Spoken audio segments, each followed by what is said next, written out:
Hello and welcome back to part 2 of this News from the Real World podcast. We're going to start off this section by talking about an article from GigaOM by Biz Carson. The title is What 3D Printing is Like When You've Never Done It Before. Has anyone here done any 3D printing before? I have. I've seen people do it.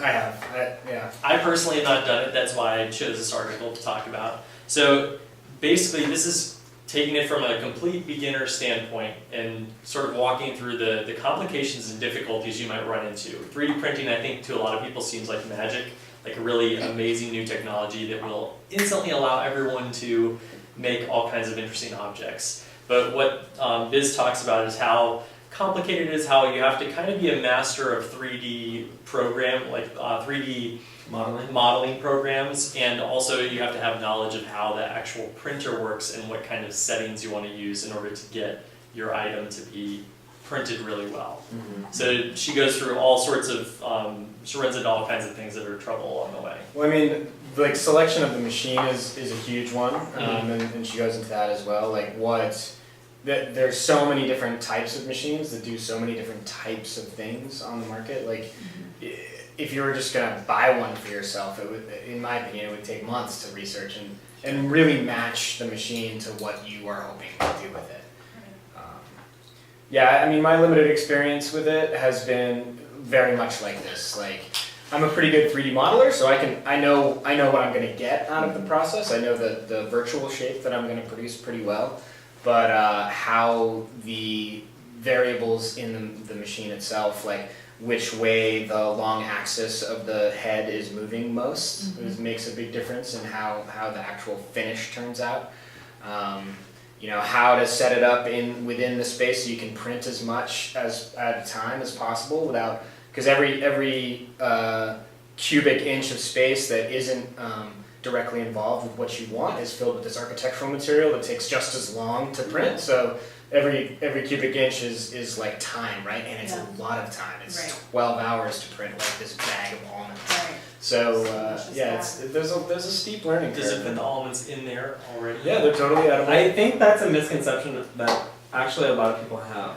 You can print anything. Right. You can print almonds. That's amazing. No, there's that meat printer, right? Isn't somebody like 3D printing meat? I know there's a makeup printer. There might be a meat printer. There's also a pizza printer. 3D print that's a face. Oh my god. Right, a face. Yeah. I bet it's horrible actually. It's not good pizza. It's like lukewarm. One thing I thought was interesting though in here was that she was like, I thought it would just be like printing something, like, oh, it should be easy.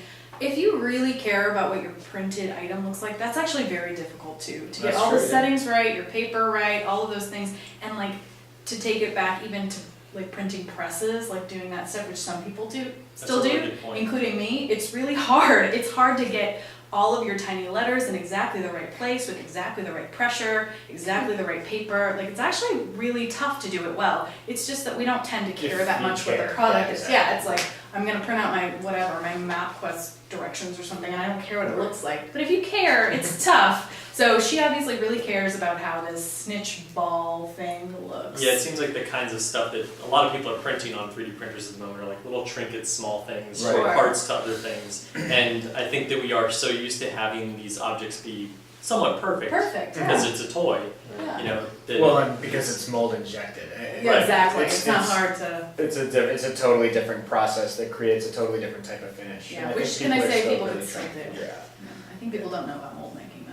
You can get that at Hobby Lobby. I know, a that's 3D easy printer. stuff. Come on, dude. The best You're right. the best stuff that I've seen 3D printed are these little pendants that this local artist James Jyer makes, and they're just like these geometric objects, and he like laser cuts them. They're like fractal, and they look really great, but like it requires like a lot of modeling, like a lot of time in the computer. I think that not many people realize how much time that takes. Like just like just to scan an object and make it 3D in a virtual space is so time consuming. I did it like a couple weeks ago with this piece of styrofoam I found and thought like, oh, it'll just take a couple hours. You just set it on the laser scanner and just have it turn around, right? No.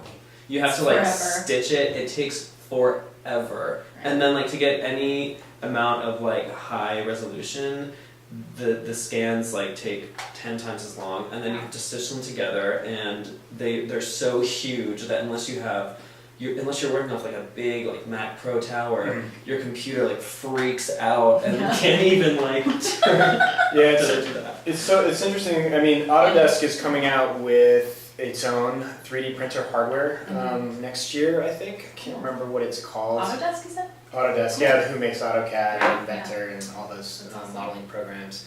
And I think they're trying to retail it for $300 or What? something crazy like A that. printer? What? Yeah, 3D printer. Wow. That's It's a very simple, Great. low end, not. It's like an easy bake oven. Yeah, well, something like that. it's exactly like the that. There's same a light thing. bulb. comes And we have one here that's maybe 10. I don't know how much that thing costs. Quite a bit. thousands of dollars, right? But again, like I bet, given with my level of experience, which is zilch, I'm sure the Autodesk one would be just as good. Like it would come out just as well, and that's probably, like Yeah. you say, good enough for most people, right? Right. So yeah. maybe there's something to that Autodesk knows. Maybe. Maybe there is. So the next article we're going to talk about is an article on ClydeFitchReport.com, and it's by a playwright named Sean C. Harris called "Artists as Change Agents." And so in this article, Sean Harris talks about this workshop he went to in New York called "Undoing Racism / Community Organizing." And I was a little confused by that title because I was like, you're undoing community organizing? But no, it's about community organizing and undoing racism, and it was hosted by the People's Institute for Survival and Beyond. And so it basically talks about how it was this conference where a bunch of artists, dancers, writers, other performers got together and talked about issues of race and how to organize communities. And I guess the main thrust of his argument is that there are a bunch of traits that successful community organizers and artists share. A couple of them, just very quickly, were the ability to form positive working relationships with many people from a variety of backgrounds, ability, and temperaments, the power to imagine a new reality and manifest that vision even with limited resources.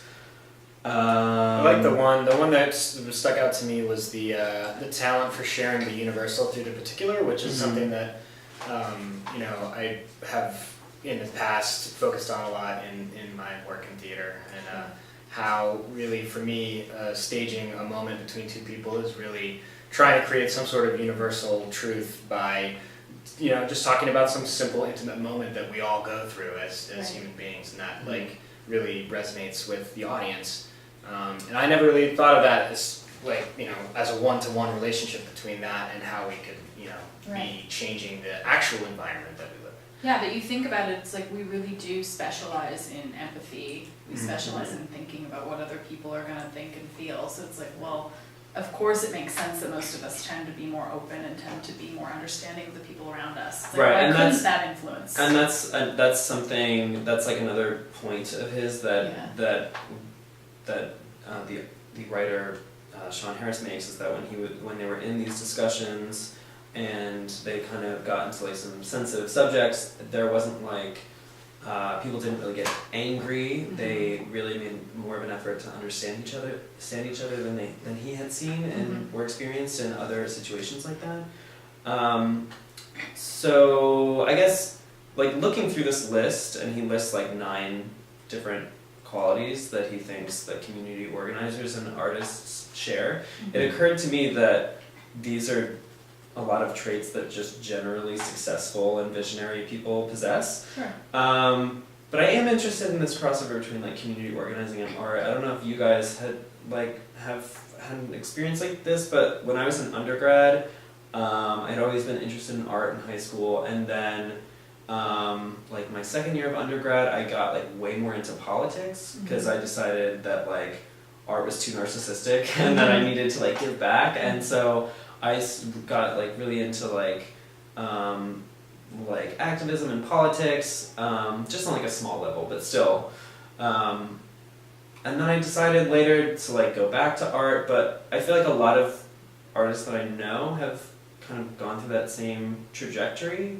And like, so I think there's definitely something to this idea that like artists and activists like share something, and like, is that empathy? Is that just like a greater, like a desire to understand and change the world around you more than like the average person? Or even just an awareness of what the world is, because I think that some people go through their lives without a ton of self-reflection, without a ton of reflection about the world around them. Mhm. So just the fact that we're reading and thinking about these stories can be. Not to be devil's advocate a little bit here. Yeah, hey, go for it. My normal role to Not to fill, do that. but this. I mean, I just want to point out that not only this isn't like a cross section of artists or theater practitioners in general. This Sure. is a group of theater practitioners, mostly theater and dance, he says, that chose to sign up for this seminar, Right, which is of about course. activism and ending race and all that. Right. So in my opinion, like, I don't know that I think all artists are any more open-minded than other people. Sure. I've met lots of artists who are clearly not imbued with these characteristics. Is it just that- the ones who volunteered, in So, other words? I think that these are great points to hit on, that a Yeah. lot of people like us do have these Right. characteristics, but I don't know, it seemed a little bit rose-tinted for me. Yeah, no, definitely, and especially in the writing style. And like, I Yeah. hear what you're saying. Like, these people obviously were self-selected, but I think to make a gross generalization, I mean, a lot of the artists I know are, and a lot of the people he talks about in this article, you know, they're from very diverse backgrounds. He says that, you know, a lot of people in this group were queer or trans or, you know, from different ethnic or racial backgrounds, and like, that is true of a lot of the artists I know, and I think that part of what drives people to reflect on the world around them and to express that through art is this experience from a young age of difference, of like being sort of existing like outside Sure. of like cultural or social Mhm. norms, and like trying to figure out what's going on. Mhm. And I think it just gives you a more of a distance to like reflect critically on these things. Sure, I mean, feeling more of a outside, drive. looking Yeah. in instead of being in it. Yeah. Surrounded Well, by it. that is Sure. a perfect segue to our next article. If Let's everyone's, are we? I have I'm one- not done. Okay, I actually sorry. have one thing to say, Okay. and that is that we all share our bias in calling Sean a man. He is a woman. Oh, a woman? no. Sean is a lady. I just so- said he's a woman. A lady He's- writer? Really? What? I was surprised too. What's Must have been a next? ghostwriting Oh my gosh. situation. What next? Someone who wrote these notes for Was me. that in the bio? Well, It's in from the bottom. Yeah. Oh, the I bio. didn't yeah. say anything about Sean. Right. Everyone except My bad.